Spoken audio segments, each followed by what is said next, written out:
तो हेलो दोस्तों, मैं आशा करता हूँ आप सभी स्वस्थ मस्त और तंदुरुस्त होंगे।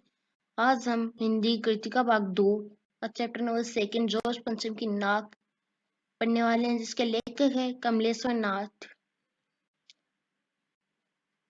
इस वीडियो में आपको इस चैप्टर का कंप्लीट एक्सप्लेनेशन मिलेगा इन हिंदी, यानी सारांश। चलो हम इस वीडियो को स्टार्ट करते हैं। इस कहानी उस समय की भारतीय सरकार की मानसिकता को व्यक्त किया गया है। वर्षों से हम जिनके गुलाम रहे, उन अंग्रेजों के बाहर से चले जाने पर भी हमारी गुलामी की मानसिकता बनी हुई है। मतलब जब अंग्रेज भारत को छोड़ के चले गए थे, तब भी भारत के लोग, जो सरकार है, वो अभी भी उसी गुलामी की मानसिकता में है। यानी वो अभी भी गुलाम बन के रहना चाहते हैं। ब्रिटेन की छाप इतनी है कि वहां की रानी एलिजाबेथ के भारत आने पर हम अपने सभी कार्य को छोड़कर उनके आगमन की तैयारी और स्वागत में संपूर्ण सरकारी तंत्र लग जाता है और जोश पंचम की टूटी नाक को लगाने के लिए अपनी नाक काटने को तैयार दिखाई देते हैं। इस प्रकार यह व्यंग्य प्रधान कहानी है। इंग्लैंड की रानी एलिजाबेथ द्वितीय अपने पति के साथ हिंदुस्तान आने वाली थी। देश के सारे अखबारें इसी शाही दौरे के अखबारों से भरी थी। रानी का दर्जी परेशान था कि हिंदुस्तान, पाकिस्तान और नेपाल के दौरे पर रानी कब क्या पहनेगी। उसका सेक्रेटरी और जासूस भी उनसे पहले ही दौरा करने वाले थे। फोटोग्राफरों की फौज तैयार हो रही थी। रानी की जन्मपत्री और प्रिंस फिलिप के कारनामों के अतिरिक्त अखबारों में उनके नौकरों, बावर्चियों, खानसामों, अंगरक्षकों और कुत्तों की तस्वीरें छापी गई थी।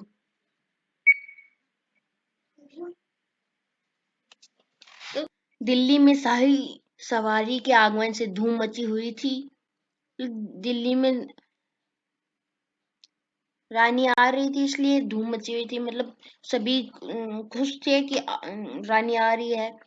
वहां की सदा धूल मिट्टी से भरी रहने वाली सड़कें साफ हो गई। मतलब जहां पहले सड़कों पे मिट्टी हुआ करती थी, अब उन्हें साफ किया गया था। इमारतों को सजाया संवारा गया। मतलब इमारतों की मरम्मत की गई, उन्हें साफ किया गया। एक बहुत बड़ी मुश्किल सामने आ गई थी। नई दिल्ली में जोश पंचम की मूर्ति की नाक नहीं थी। मतलब नई दिल्ली में जोश पंचम की लाट लगी हुई थी, मतलब मूर्ति लगी हुई थी जिसपे नाक नहीं थी। जोश पंचम की नाक के लिए किसी वक्त आंदोलन हुए थे। राजनीतिक पार्टियों ने प्रस्ताव पास किए थे, अखबारों के पन्ने रंगे गए थे। बहस इस बात पर थी कि जोश पंचम की नाक रहने दी जाए, हटा दी जाए या हटा दी जाए। इसके लिए हथियारबंद पहरेदार तैनात किए गए थे। इंडिया गेट के सामने वाली जोश पंचम की नाक अचानक गायब हो गई थी। हथियारबंद पहरेदार तो लगा दिए गए थे, लेकिन तभी भी अचानक जोश पंचम की नाक गायब हो गई थी। महारानी देश में आ रही थी और मूर्ति की नाक न हो तो परेशानी होनी ही थी।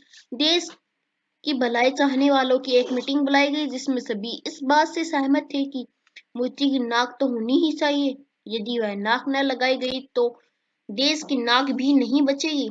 सभी लोगों ने यह तय किया कि किसी मूर्तिकार से मूर्ति की नाक लगवा दी जाए। मूर्तिकार ने कहा कि नाक तो लग जाएगी, पर उसे पता होना चाहिए कि वह मूर्ति कहाँ बनी थी, कब बनी थी और इसके लिए पत्थर कहाँ से लाया गया था। पुरातत्व विभाग की फाइलों से भी कुछ पता नहीं चला। मूर्तिकार ने सुझाव दिया कि वह देश के हर पहाड़ पर जाएगा और वैसा ही पत्थर ढूंढ कर लाएगा जैसा मूर्ति में लगा था। मूर्तिकार हिंदुस्तान की सभी पहाड़ी क्षेत्रों और पहाड़ों के खानों के दौरे पर निकल गया, परंतु उसे वैसा पत्थर नहीं मिला। उसने पत्थर को विदेशी बता दिया। यहाँ पे ये देशी नहीं आएगा, यहाँ पे विदेशी आएगा। मूर्तिकार ने सुझाव दिया कि देश में नेताओं की अनेक मूर्तियां लगी है।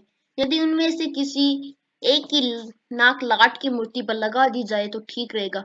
मतलब देश में बहुत सारे नेताओं की मूर्ति लगी हुई है, उनकी नाक काट के जोश पंचम की लाट की नाक के लगा दी जाए, यानी मूर्ति पर लगा दी जाए तो ठीक रहेगा। सभापति ने सभा में उपस्थित सभी लोगों की सहमति से उसकी आज्ञा दे दी। तो सभापति पहले तो चिंतित हो गए, फिर सभी लोगों ने सहमति जताई कि ऐसा करने की आज्ञा दे दी जाए, तो सभापति ने भी आज्ञा दे दी। जोश पंचम की नाक का मापक उसके पास था, तो जोश पंचम की नाक मूर्तिकार जोश पंचम की नाक का माप मूर्तिकार के पास था। वह दिल्ली से मुंबई, गुजरात, बंगाल, बिहार, उत्तर प्रदेश से होकर मद्रास, मैसूर, केरल आदि सभी प्रदेशों का दौरा करता हुआ पंजाब पहुंचा। उसने गोखले, तिलक, शिवाजी, गांधी जी, सरदार पटेल, गुरुदेव, सुभाष चंद्र बोस, चंद्रशेखर आजाद, बिस्मिल, मोतीलाल नेहरू, सत्यमूर्ति, लाला लाजपत राय तथा भगत सिंह की लाटों को देखा परखा, पूरे हिंदुस्तान की परिक्रमा कर आया और उसे जॉर्ज पंचम की नाक का सही माप कहीं नहीं मिला, क्योंकि जॉर्ज पंचम की नाक से सब बड़ी निकली। मतलब मूर्तिकार पूरे देश में घूमा, वहां के बड़े बड़े नेताओं की मूर्ति की नाक को देखा कि ये मूर्ति की नाक जोत पंचम की मूर्ति की नाक के लग जाएगी या नहीं लगेगी। वह पूरे भारत में घूमा, लेकिन उसे जोत पंचम की नाक की माप की कोई नाक नहीं मिली थी, क्योंकि सभी की नाक जोत पंचम की नाक से बड़ी थी, यानी सभी नेताओं का सम्मान जॉर्ज पंचम से बड़ा था। चलो आगे बढ़ते हैं। मूर्तिकार ने अपनी नई योजना पेश करते हुए कहा कि देश की इसकी 40 करोड़ जनता में से किसी की जिंदा नाक काटकर मूर्ति पर लगा देनी चाहिए। अब मूर्तिकार ने सुझाव दिया कि हमारे देश में 40 करोड़ जनता है, उनमें से किसी की जिंदा नाक काटकर मूर्ति पर लगा देनी चाहिए। यह सुनकर सभापति परेशान हुआ। मतलब इससे यह सुनकर सभापति बहुत परेशान हो गए कि सभापति सोचने लगे कि देश के लोग उनके खिलाफ हो जाएंगे इसकी मंजूरी देने पर मूर्तिकार को इसकी इजाजत दे दी गई, लेकिन सभापति ने इसकी इजाजत दे दी क्योंकि उन्हें जोश पंचम की लाट की नाक लगानी थी। इसलिए अखबारों में केवल इतना छपा कि नाक का मसला हल हो गया है और इंडिया गेट के पास वाली जोश पंचम की लाट की नाक लग रही है। अखबार वालों में ये खबर पहुंच गई अखबार वालों के पास, तो अखबार वालों ने इतना ही छापा कि जोश पंचम की नाक का मसला अब हल हो गया है। अब जोश पंचम की लाट पर नाक लग रही है। नाक लगने से पहले फिर हथियारबंद पहरेदारों की तैनाती हुई। मूर्ति के आसपास का तालाब सुखाकर साफ किया गया, उसमें ताजा पानी डाला गया ताकि लगाई जाने वाली जिंदा नाक सूख न जाए। मतलब जिंदा नाक तो लगा रहे हैं तो उसको सूख के मतलब एकदम तरोताजा रखने के लिए पानी की तो जरूरत होगी, इसलिए आसपास का जो तालाब था उसे सुखाकर उसे अच्छे से साफ करके ताजा पानी डाला गया ताकि वो जिंदा नाक सूख न जाए। थोड़े दिनों बाद अखबारों में छप गया कि जोश पंचम की जिंदा नाक लगाई गई है, जो बिल्कुल पत्थर की नहीं लगती।